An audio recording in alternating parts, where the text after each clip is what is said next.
आप सबको मालूम है कि 1 अक्टूबर से पूरे देश में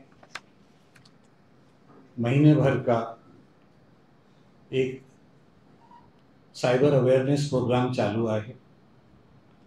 ये cyber programme awareness programme Maharashtra में भी चालू है। 3 तारीख को इसका औपचारिक उद्घाटन माननीय मुख्यमंत्री साहब ने किया था। मीरा भाईंदर वसई विरार कमिश्नरेट भी इसमें सहभागी है और अनेक प्रकार के कार्यक्रम या इस महीने में आयोजित किए जा रहे हैं। इसी दरमियान पिछले कुछ दिनों में इसी मुहिम का भाग साइबर फ्रॉड्स के बारे में और ऑर्गेनाइज रैकेट के बारे में एक महत्वपूर्ण जानकारी यूनिट 1 को मिली। जानकारी के ऊपर जब अधिक उसके बारे में विश्लेषण किया गया तो ये सामने आया कि एक अंतर्राष्ट्रीय रैकेट चालू है जिसमें भारतीय युवकों को प्रलोभन देके उनको धोखा देके विदेश में ले जाया जाता है। और इस पर्टिकुलर केस में भारतीय युवकों को थाईलैंड में लेके जाया गया। उसके बाद वहाँ से लैंड रूट से उन लोगों को म्यांमार में ले गए। वहाँ पे आर्म्ड कैंप्स में उनको रखा गया उनकी मर्जी के खिलाफ। वहाँ पर उन लोगों से ज़बरदस्ती साइबर फ्रॉड्स उनसे करवाए गए।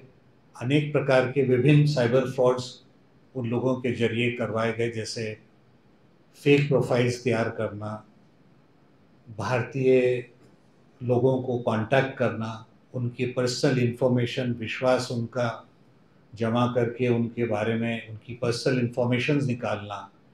इस प्रकार के अलग अलग प्रकार के साइबर फ्रॉड्स उनके द्वारा कराए गए। ऐसा समझ में आ रहा है कि वहाँ पे भारतीय मूल के और बाकी विदेशी बहुत सारे युवक, उनको एक सुनियोजित तरीके से वहाँ पे ज़बरदस्ती रखा जाता है। जो लोग मनाही करते हैं उन लोगों को अनेक प्रकार की यातनाएं दी जाती हैं, टॉर्चर किया जाता है। भारत से कुछ युवक जिन्होंने ये काम करने से मना किया, उनको कई दिन बिना खाने के रखना, पिटाई करना, इस प्रकार की अनेक यातनाएं उन लोगों को दी गई। उनके पासपोर्ट और बाकी डॉक्यूमेंट्स रख लिए जाते हैं और आर्म गार्ड्स के अंदर उनको रखा जाता है, जैसे वहाँ भागने की भी उनके पास कोई अवसर ना रहे।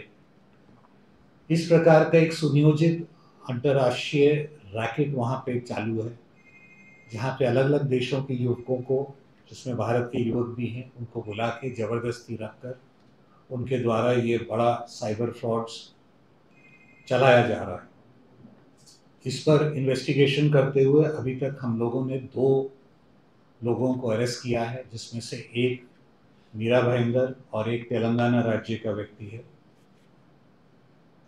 5 और पीड़ित लोगों को आइडेंटिफाई किया गया है, युवकों को। मेरा आप लोगों के माध्यम से मैं सबको इस प्रकार के अन्य पीड़ित जो हैं उनको आह्वान करता हूं कि अगर उन्होंने पुलिस में शिकायत दर्ज नहीं कराई हो तो वो सामने आएँ और अपनी शिकायत दर्ज कराएं। अभी इसमें और काफ़ी इन्वेस्टिगेशन चालू है और मुझे विश्वास है कि इसमें और भी आरोपी, जैसे ट्रैवल एजेंट्स, फ्रंटमैन और इसके जो मुख्य सूत्रधार हैं, वहाँ तक हम लोग पहुँच पाएंगे।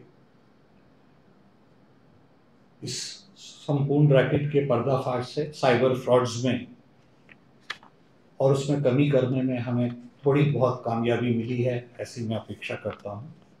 और इसके ऊपर और अभी इन्वेस्टिगेशन जैसे से होगा उसके बारे में आपको जानकारी देते रहेंगे। लोगों को निशाना बना देते हैं सर, जो पीड़ित लोग थे उनको वापस लाया गया या वो खुद से आए या वो अपने आप आए हैं सर? पीड़ित जो लोग जो हैं उनको एक्सटॉर्शन किया गया। जो लोग वापस जाना चाहते थे, उन लोगों को अनेक यातनाएं देने के बाद उनके परिवारजन, उनके मित्रों से काफ़ी पैसा वसूला गया और एक्सटॉर्शन की गई। भारी एक्सटॉर्शन की अमाउंट के देने के बाद ही वो लोग वहाँ से छूट पाए। वो खुद से आए यहाँ पर मजबूर वो वापस आ गए हैं सर। कुछ लोग उसमें से वापस आ गए हैं और कुछ हम लोग ऐसे भी आइडेंटिफाई करें जो अभी तक वहां से नहीं आ पाए। सर ये किन लोगों को निशाना बनाते थे ये लोग?